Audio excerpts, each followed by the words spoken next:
प्रभु तेरी वाणी जीवन की रोटी, नैनों की ज्योति अंधेरा मिटाती।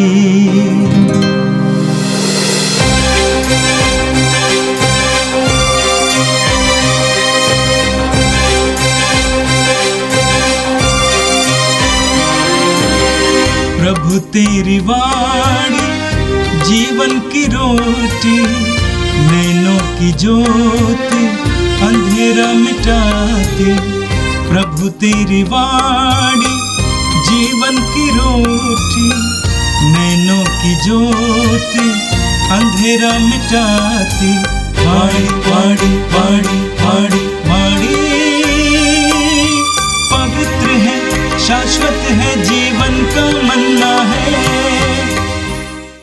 28 जून शुक्रवार। पहला पाठ राजाओं का दूसरा ग्रंथ अध्याय 25 पद संख्या 1 से 12। पाठ का मूल वाक्य है, यूदा अपने देश से निर्वासित किया गया। सिदकिय्याह के राज्यकाल के 9वें वर्ष में 10वें महीने के 10वें दिन बाबुल का राजा नबूकदनेस्सर अपनी समस्त सेना के साथ यरूशलेम पर आक्रमण करने आया। उसने नगर के सामने शिविर डाला और उसे चारों ओर से घेर लिया। यह घेराबंदी सिदकिय्याह के राज्यकाल के 10वें वर्ष तक बनी रही। उस वर्ष के चौथे महीने के 9वें दिन नगर की चार दीवारी में दरार की गई, क्योंकि नगर में अकाल पड़ा था और खाने के लिए लोगों के पास कुछ नहीं रह गया था। यद्यपि खलदेई नगर के चारों ओर पड़े हुए थे, फिर भी सब सैनिक राजकीय उद्यान के पास की 2 दीवालों के बीच वाले फाटक से रात को नगर से बाहर निकले और अराबा की ओर भाग गए। खलदैयों की सेना ने राजा का पीछा किया और उसे यरीको के मैदान में घेर लिया। उस समय तक उसकी सारी सेना तितर-बितर हो गई थी। खलदैयों ने राजा को पकड़कर रिबला में बाबुल के राजा के सामने उपस्थित किया। वहाँ नबूकदनेस्सर ने सिदकिय्याह को दंडाज्ञा दी और उसके पुत्रों को अपने सामने मरवा डाला।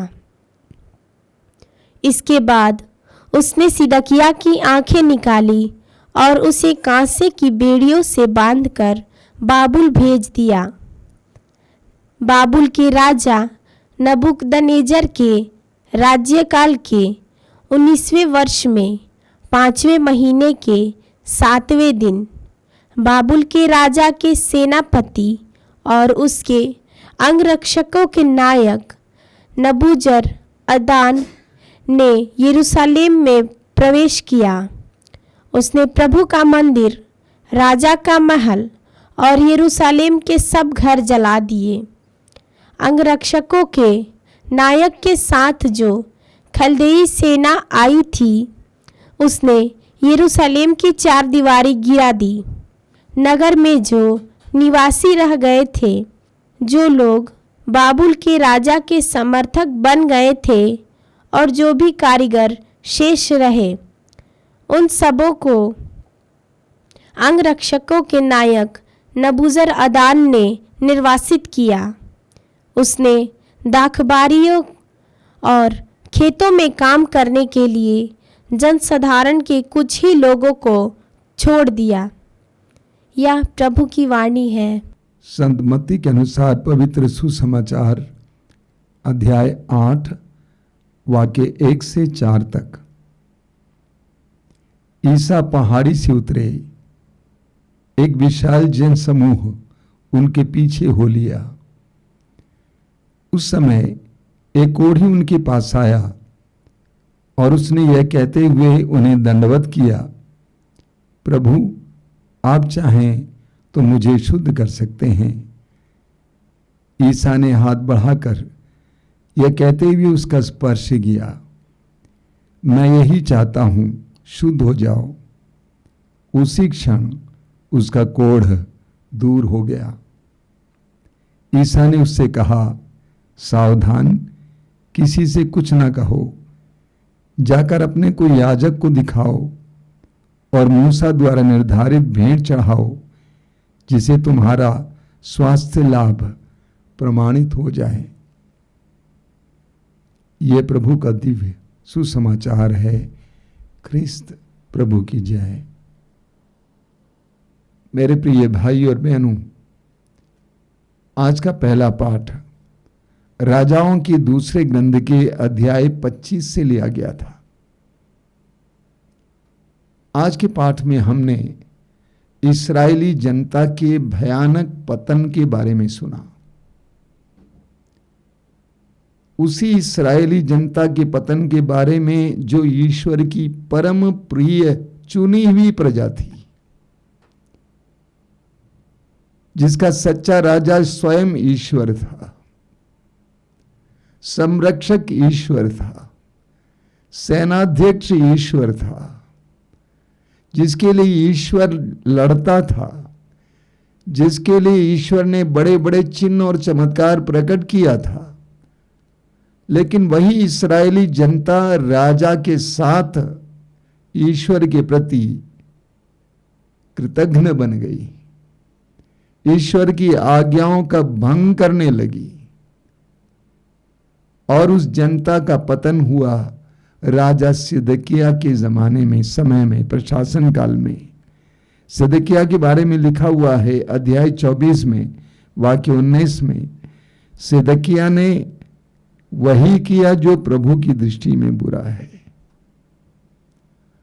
राजा सिदकिय्याह ने अन्य राजाओं की तरह वही किया जो ईश्वर की दृष्टि में बुरा है।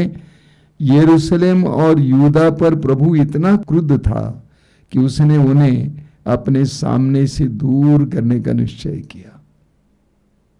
नतीजा क्या था? सिदकिय्याह के राज्यकाल में बाबुल का राजा नेबुकदनेजर अपनी समस्त सेना के साथ यरूशलेम पर आक्रमण करने आया। उसने नगर के सामने शिविर डाला और उसे चारों ओर से घेर लिया। हाहाकार मच गया। नगर में अकाल पड़ा था। खाने के लिए लोगों के पास कुछ नहीं रह गया। ऐसी परिस्थिति को देखकर राजा सिदकिय्याह वहां से अपनी सेना के साथ भागने का प्रयास कर रहा था, लेकिन बाबुल की सेना ने राजा का पीछा किया और उसे यरीको के मैदान में घेर लिया। उस समय तक उसकी सारी सेना तितर बितर हो गई थी। खलदइयों ने राजा को पकड़कर बाबुल के राजा के सामने उपस्थित किया। वहां नेबुकदनेस्सर ने सिदकिय्याह को दंडाज्ञा दी और उसके पुत्रों को उसके सामने मरवा डाला। इसके बाद उसने सिदकिय्याह की आंखें निकाली और उसे कांसे की बेड़ियों से बांधकर बाबुल भेज दिया। ईश्वर की आज्ञा का उल्लंघन करने का क्या नतीजा है, समझ लीजिए। इतना ही नहीं, आगे लिखा हुआ है कि राजा ने प्रभु का मंदिर, राजा का महल और यरूशलेम के सब घर जला दिए। उसने यरूशलेम के सब बड़े भवन भस्म कर दिए। नगर में जो निवासी रह गए थे, जो लोग बाबुल के राजा के समर्थक बन गए थे और जो भी कारीगर शेष रह गए थे, उन सबको अंगरक्षकों के नायक नबूजरअदान ने निर्वासित किया, यानी वहां से बंदी बनाकर बाबुल ले गया। उसने दाखबारियों और खेतों में काम करने के लिए जन साधारण के कुछ ही लोगों को छोड़ दिया। कितना भयानक अनुभव था इस्राएलियों किया। शहर जला दिया गया, मंदिर तोड़ा गया, जलाया गया,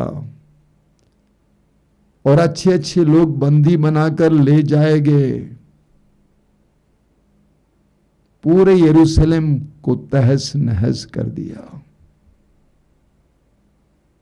ईश्वर की आज्ञाओं का उल्लंघन करने का एक बहुत बड़ा उदाहरण। हमारे जीवन में भी यही होता है। जब हम ईश्वर से विद्रोह करते हैं, स्तोत्र 107 उसके वाक्य 10 में लिखा हुआ है, कुछ लोग अंधकार और दुख की छाया में जी रहे थे, बेड़ियों से जकड़े हुए थे, क्योंकि उन्होंने ईश्वर से विद्रोह किया था, ईश्वर के वचन से विद्रोह किया था।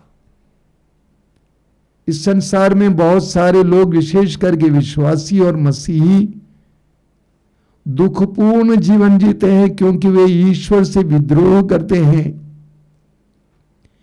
ईश्वर के आदेशों और वचन का पालन नहीं करते हैं, प्रार्थना के लिए समय नहीं निकालते हैं। उनके जीवन में इस प्रकार की विपत्तियां टूट पड़ती हैं। इस्राएलियों के इस महान पतन के अनुभव से हमें भी सीखने की आवश्यकता है। और आज का सुसमाचार मत्ती के सुसमाचार के अध्याय 8 से लिया गया था। वचन में आपने सुना, ईसा पहाड़ी से उतरे, एक विशाल जनसमूह उनके पीछे हो लिया।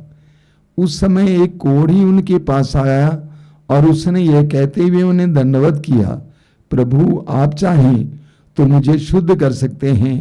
ईसा ने हाथ बढ़ाकर यह कहते हुए उसका स्पर्श किया, मैं यही चाहता हूं, शुद्ध हो जाओ। उसी क्षण उसका कोढ़ दूर हो गया। वचन में लिखा हुआ है, ईसा पहाड़ी से उतरे। ईसा पहाड़ी पर क्या कर रहे थे? ईसा पहाड़ी पर वचन सुना रहे थे। मत्ती के सुसमाचार के अध्याय 5 में हम पढ़ते हैं, एक बहुत बड़े विशाल जन समूह को देखकर ईसा पहाड़ी पर चढ़े और वचन सुनाने लगे। अध्याय 6 में हम उनकी शिक्षा के बारे में सुनते हैं, 7 में भी उनकी शिक्षा के बारे में सुनते हैं, 8 में हम पढ़ते हैं ईसा पहाड़ी से उतरे। एक कोढ़ी ने ईसा की वाणी को, ईसा की शिक्षा को दूर से सुना, क्योंकि समाज में लोगों के बीच में जाने का उसको अधिकार नहीं था, उसको समाज से दूर रहना था। लेकिन दूर से ही उसने प्रभु की शिक्षाओं को सुना। रोमियों के पत्र के अध्याय 10 वाक्य 17 में पढ़ते हैं कि सुनने से विश्वास उत्पन्न होता है। उसने प्रभु की वाणी, प्रभु के उपदेशों को सुना और उसके अंदर विश्वास जग गया। क्या विश्वास? इस संसार में शायद ही कोई वैद्य मुझे चंगा कर सकता है, लेकिन यह मुझे चंगा कर सकता है। वचन सुनने से हमारे अंदर विश्वास जगता है। कोढ़ी के अंदर विश्वास जगा, उसने प्रकट किया, उसने यीशु से कहा, आप चाहें तो मुझे शुद्ध कर सकते हैं। कितनी सुंदर अभिव्यक्ति है। उस कोढ़ी ने क्या कह दिया? आप चाहें मुझे शुद्ध कर सकते हैं। दुनिया का कोई भी वैद्य मुझे शुद्ध नहीं कर सकता है, मैं जानता हूं, लेकिन आप मुझे शुद्ध कर सकते हैं। प्रभु यीशु ने उसके विश्वास को देखा और उसको स्पर्श किया, हाथ बढ़ाकर स्पर्श किया। उन दिनों कोढ़ियों को स्पर्श करना मना था, गलत माना जाता था। कोढ़ी अछूत माने जाते थे, लेकिन प्रभु का प्रेम प्रभु को रोक नहीं पाया। प्रभु का प्रेम इतना बड़ा था कि प्रभु ने हाथ बढ़ाया और उसका स्पर्श किया, उसी क्षण वो चंगा हुआ। यीशु का स्पर्श हमें चंगा करता है। यीशु ने कहा, मैं यही चाहता हूं, तुम शुद्ध हो जाओ। मैं नहीं चाहता हूं कि तुम अशुद्ध रहो, मेरी भी यही इच्छा है कि तुम शुद्ध रहो, स्वस्थ रहो। बहुत सुंदर बात है। प्रभु हम सबसे भी यही कहते हैं, मैं चाहता हूं कि तुम शुद्ध रहो, पवित्र रहो, चंगे रहो, भले रहो। प्रभु ने कहा, मैं यही चाहता हूं तुम शुद्ध हो जाओ, और वो शुद्ध हो गया। उसके बाद प्रभु ने उससे कहा, सावधान, किसी से कुछ ना कहो, पहले जाकर अपने कोई याजक को दिखाओ और मूसा द्वारा निर्धारित भेंट चढ़ाओ, जिससे तुम्हारा स्वास्थ्य लाभ प्रमाणित हो जाए। उस जमाने में कोई भी कोढ़ी चंगा हो जाता था, उसको जाकर याजकों को दिखाना था। याजक उसका निरीक्षण करते थे और उसके बाद एक प्रमाण पत्र देते थे, यह कहकर यह समाज में रहने लायक है, और धन्यवाद के रूप में ईश्वर के लिए भेंट चढ़ाया करते थे। मेरे प्रिय भाई और बहनों, सुसमाचारों में हम पढ़ते हैं कि जहां कहीं भी लोग विश्वास को प्रकट किए, वहां पर उसके लिए ईश्वर ने, यीशु ने जवाब दिया। जहां विश्वास वहां चमत्कार। इब्रानी अध्याय 11 वाक्य 6 में लिखा हुआ है, विश्वास के अभाव में कोई भी ईश्वर का कृपा पात्र नहीं बन सकता है। जहां विश्वास वहां चमत्कार। मत्ती अध्याय 13 उसके वाक्य 54 से आप पढ़ेंगे, नाजरत के लोगों ने यीशु पर विश्वास नहीं किया और इसलिए यीशु वहां पर कोई भी चमत्कार नहीं कर पाए, बहुत कम चमत्कार कर पाए। विश्वास कीजिए, चमत्कार पाइए। यीशु की अधीनता स्वीकार कीजिए, चमत्कार पाइए। आइए हम प्रार्थना करें। प्रभु यीशु, धन्यवाद देते हैं आज के सुंदर संदेशों के लिए, एक एक वचन के लिए धन्यवाद देते हैं। हम तुझसे प्रार्थना करते हैं, हमें तेरी आज्ञाओं के प्रति सम्मान और संवेदनशील बना। तेरी आज्ञाओं का पालन करना हमें सिखा, हमें तुझ पर विश्वास करना सिखा, ताकि विश्वास के द्वारा हम अपने जीवन में चमत्कार और चिन्ह पा सकें। ये प्रभु यीशु इन वचनों को सुनने वाले मेरे भाई बहनों को आशीर्वाद देना। आज का संपूर्ण दिन उनके लिए आशीष का दिन बने। हमारी प्रार्थना को ग्रहण कर, आमीन। प्रभु तेरी वाणी जीवन की रोटी, नैनों की ज्योति अंधेरा मिटाती। वाणी वाणी वाणी वाणी वाणी, पवित्र है, शाश्वत है, जीवन का मन्ना